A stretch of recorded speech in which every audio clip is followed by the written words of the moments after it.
गांव चंदनपुर की गलियों में धूल उड़ रही थी। सूरज अभी ठीक से चढ़ा भी नहीं था, लेकिन एक दुबला पतला आदमी अपने फटे झोले के साथ गांव के बाहर खड़ा था। उसका नाम था केशव।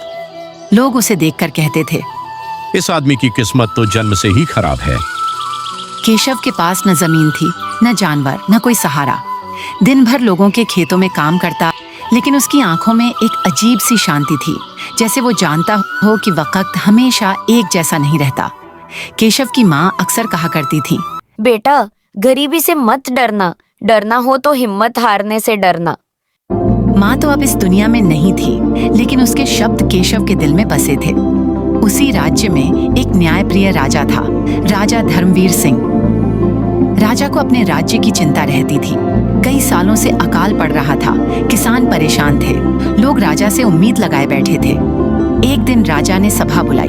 मंत्री बोले, महाराज, प्रजा दुखी है, कुछ करना होगा। राजा गहरी सोच में डूब गए और बोले, हम प्रतियोगिता रखेंगे। जो भी हमारे राज्य की समस्या का हल बताएगा, उसे इनाम मिलेगा। ढोल नगाड़े बजे। घोषणा हुई, राज्य में प्रतियोगिता होगी।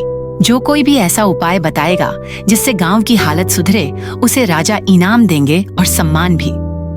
पूरे राज्य में चर्चा फैल गई। अमीर लोग तैयार होने लगे, बड़े बड़े व्यापारी, जमींदार, चालाक लोग। सबको लगा ये मौका उन्हीं के लिए है। केशव ने भी घोषणा सुनी। लोग हंसने लगे। अरे केशव, तेरी किस्मत कहाँ राजा के दरबार तक पहुंचेगी।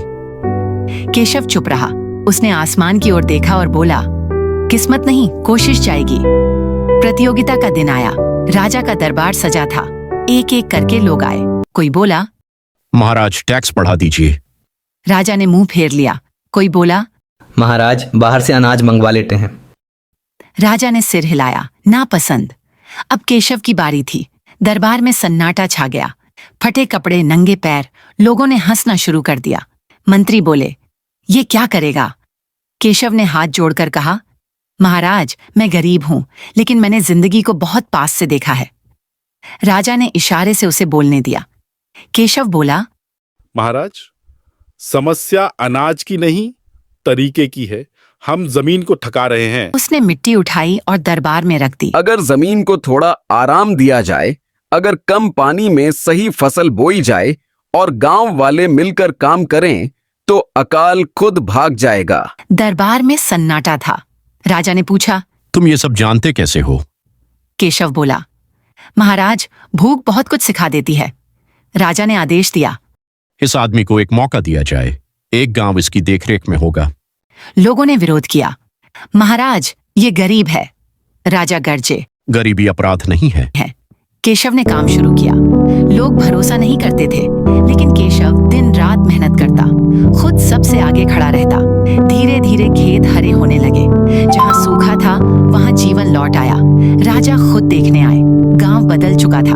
राजा ने दरबार में घोषणा की, आज से केशव हमारे राज्य का सलाहकार होगा। वही केशव जिसे लोग किस्मत का मारा कहते थे। राजा ने पूछा, अब बताओ, तुम्हें क्या चाहिए। केशव बोला, महाराज, मुझे सोना नहीं चाहिए, बस इतना कि कोई गरीब भूखा न सोए। राजा की आंखें भर आईं।